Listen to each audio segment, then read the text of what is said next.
저는 39살 유부남입니다. 그리고 친구가 거의 없습니다. 조금 더 정확히 말하면 연락처에 저장된 좋은 친구들은 많지만 실제로는 친구를 만나는 시간이 거의 0에 수렴하고 있어요. 10대, 20대 때는 진짜 상상도 못했던 모습이에요. 그때는 주말이든 평일이든 약속이 없어도 어떻게든 만들어서 밖으로 나돌았었거든요. 그런데 지금은 누가 만나자고 하면 반가움보다는 언제 또 나갔다 오지 하는 생각부터 먼저 드는 게 요즘 솔직한 심정입니다. 결혼하고 나서 특히 와이프랑 딱 붙어 지내는 시간이 길어지면서 자연스럽게 제 인간관계의 지도가 다시 그려지더라고요. 사실 이건 누가 시킨 것도 아니에요. 제가 의도적으로 세상과 담을 쌓겠다라고 선언한 것도 아니고요. 그냥 지금 생각해보면 계절이 바뀌어 가듯이 좀 자연스럽게 그렇게 된 것 같아요. 지금도 종종 연락하면서 안부도 묻고 만나면 너무 좋은 친구들, 지인들이 있지만 아무래도 물리적으로 만나는 빈도는 확연하게 줄어든 것 같아요. 가끔 우연찮게 핸드폰 통화 목록을 보면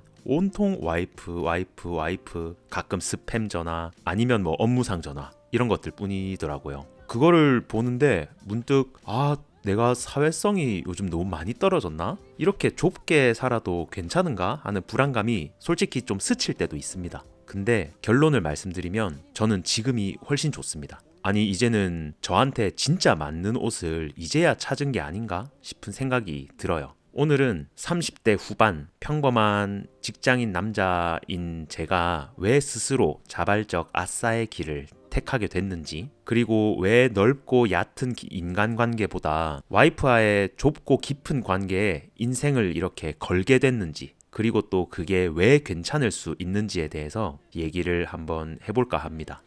20대 초반에는 저한테 좀 강박 같은 게 있었어요. 인맥이 곧 재산이다. 사람은 두루두루 잘 알아둬야 한다. 혼자 밥을 먹거나 주말에 집에 있으면 뭔가 세상의 흐름에서 뒤처지는 것 같은 느낌까지 들고 도태되는 것 같은 막연한 불안감이 있었어요. 그래서 내키지 않는 술자리가 있어도 억지로 참석하게 될 때도 많았고, 별로 공감 안 되는 이야기에 막 박장대소하면서 맞장구 치고 제 시간과 감정을 엄청나게 많이 투자한 적도 있었어요. 마치 여러 종목의 자산을 분산 투자하듯이 이런 어떻게 보면 여러 관계에 제 에너지를 흩뿌리고 다녔던 게 아닌가 싶습니다. 근데 인생의 방향이 바뀌는 계기가 한번 찾아왔어요. 20대 중반에 운 좋게 외국 인턴십 기회를 얻어서 타국으로 떠나게 됐고, 거기서 이제 현지 취업까지 하게 되면서 나름 눌러앉아 살게 됐거든요. 말도 잘 안 통하고 문화도 낯설고 이러니까 퇴근하고 집에 오면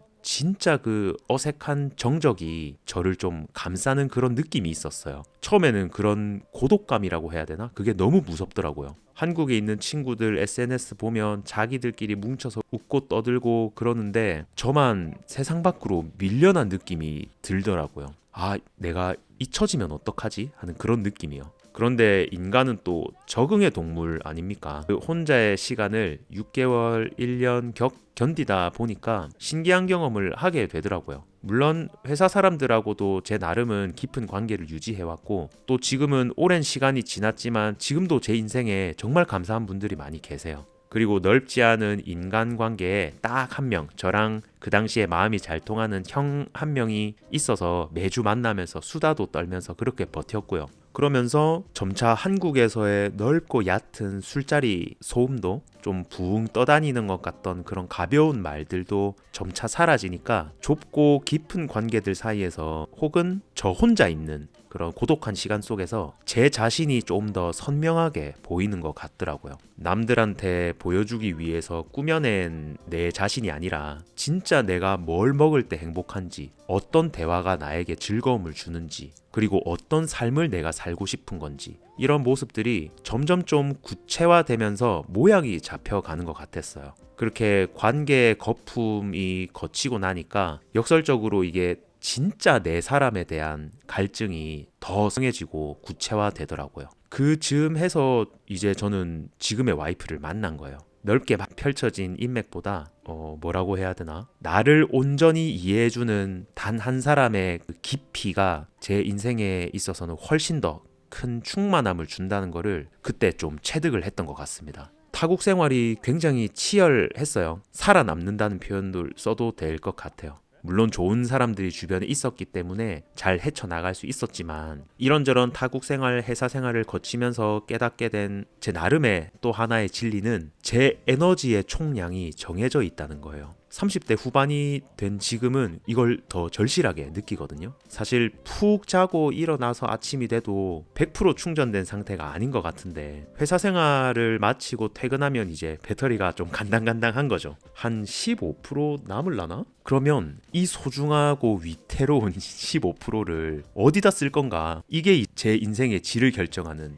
핵심이 아닐까 싶더라고요. 예전에는 그 15%를 쥐어짜서 관계를 더 잘 형성해야 되는 거 아닌가. 제 사회적인 위치를 위해서 말이죠. 그런 것 때문에 좀 많이 불안했었어요. 피곤해 죽겠는데 약속에 나가기도 하고 웃고 떠들고 집에 오면 또 방전돼서 뭐 씻지도 못하고 쓰러질 때도 있고. 근데 지금은 그 에너지를 진짜 남은 에너지를 온전히 와이프랑 쓰는데 함께 하려고 노력을 진짜 많이 해요. 근데 이거는 제가 사람들을 싫어하거나 배척하는 게 아니에요. 이걸 오해하면 안 될 것 같은데 뭐 솔직히 얘기하면 밖에 나가서 사회생활을 하려면 어쩔 수 없이 사회적인 가면 같은 거를 써야 되잖아요. 친한 친구나 지인들하고 만나도 마찬가지예요. 아무리 내려놓고 편하게 만날 수 있는 사이라고 해도 이제는 성인이 된 만큼 사회인으로서 지켜야 할 예의나 선 같은 거는 분명히 있는 것 같더라고요. 근데 우리 집은 달라야 되잖아요.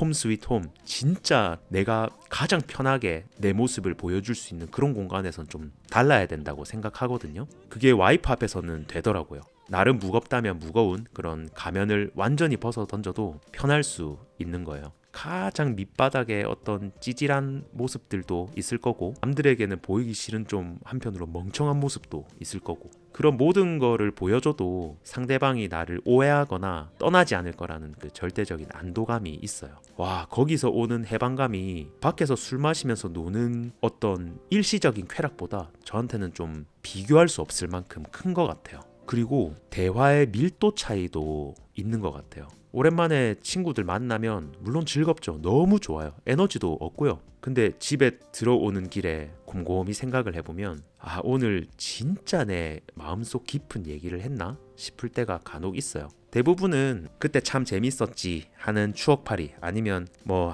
요즘 참 다들 어렵지 우리 참 열심히 살자 화이팅 하자 같은 위로의 말 늘 비슷한 레퍼토리의 정보 교환 혹은 감정 교환인 경우가 많죠. 반면에 와이프랑 나누는 대화는 좀 더 저한테는 깊은 것 같아요. 질적으로 조금은 차이가 더 있어요. 아무래도 저희 부부는 사실 하루 종일 붙어 있어도 할 말이 계속 생기거든요. 정말 뭐 남들이 들으면 귓등으로도 안 들을 것 같은 그런 어떤 시시한 농담부터 시작해서 정말 진중한 미래에 대한 이야기들까지 그리고 지금 내가 느끼는 막연한 어떤 불안감과 열등감 같은 것들 싹 다요. 내면 진짜 깊숙하게 있는 그런 얘기들 있잖아요. 남들한테 보이면 약점이 될까봐 숨겼던 그런 감정도 다 꺼내놓게 돼요. 그러다 보니까 밖에서 나누는 대화들이 나쁘다기보다는 제 한정된 에너지와 시간 안에서는 가성비가 떨어지게 느껴지더라고요. 상대적인 거지만 이 시간에는 와이프랑 이렇게 얘기하는 게 더 재밌고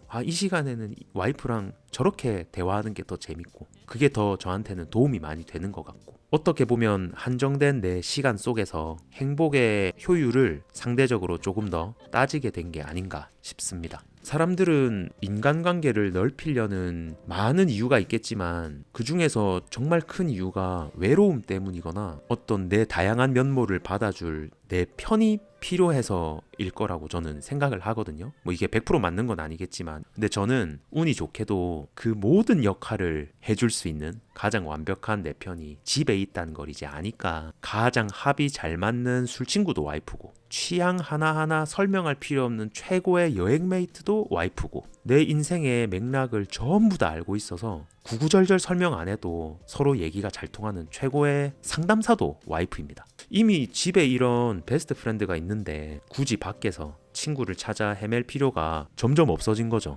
물론 다양한 사람을 만나면서 얻는 자극과 인사이트도 굉장히 중요해요. 그렇기는 해도 길지 않은 인생이지만 지금까지의 저의 경험상으로는 얕게 100명을 만나는 것보다 한 사람을 100만큼 깊게 파고들 때 얻는 통찰이 저한테는 좀 더 유익했던 게 아닌가라는 생각이 좀 들어요. 그래서 저는 시간이 지나면서 단순히 인간관계가 좁아졌다고만 생각하지는 않게 됐어요. 가장 중요하고 소중한 관계 하나를 끝까지 깊게 파고들기로 선택한 거라 봐야죠. 선택과 집중, 이게 맞는 말이 아닌가 싶습니다. 혹시 이 영상을 보시는 분들 중에서도 나이 들수록 연락 오는 친구가 줄어들어서 혹은 사람 만나는 게 점점 숙제처럼 느껴져서 내가 너무 고립되는 거는 아닌가 하고 걱정하시는 분들이 있으실 것 같아요. 그래도 저는 걱정하지 말라고 말씀드리고 싶어요. 이게 100% 정답은 아니겠지만 좀 더 나 자신한테 도움되는 인간관계 형성은 넓이의 게임이 아니라 깊이의 게임인 것 같아요. 우리 시간하고 에너지는 정말 한정돼 있잖아요. 대신 진짜 소중한 사람, 나를 숨쉬게 하는 그 사람한테 이 소중한 자원인 시간을 좀 더 아낌없이 쏟아 부어 보는 게 어떨까? 이게 제가 오늘 하고 싶었던 말인 것 같네요. 오늘 영상 보시고 내 얘긴가? 하고 혹시라도 공감되는 분들이 있다면 지금 옆에 있는 혹은 생각나는 그 한 사람한테 따뜻하게 말 한마디 건네보시는 건 어떨까 합니다. 나한테는 다른 누구보다 네가 제일 중요하다 라고요. 그럼 저는 제 절친이자 평생의 술친구인 와이프와 함께 캔맥주 하나 때리러 가야겠습니다. 또 앞에 편의점에 캔맥주 세일하더라고요. 빨리 나가야 되겠다. 그럼 빠이!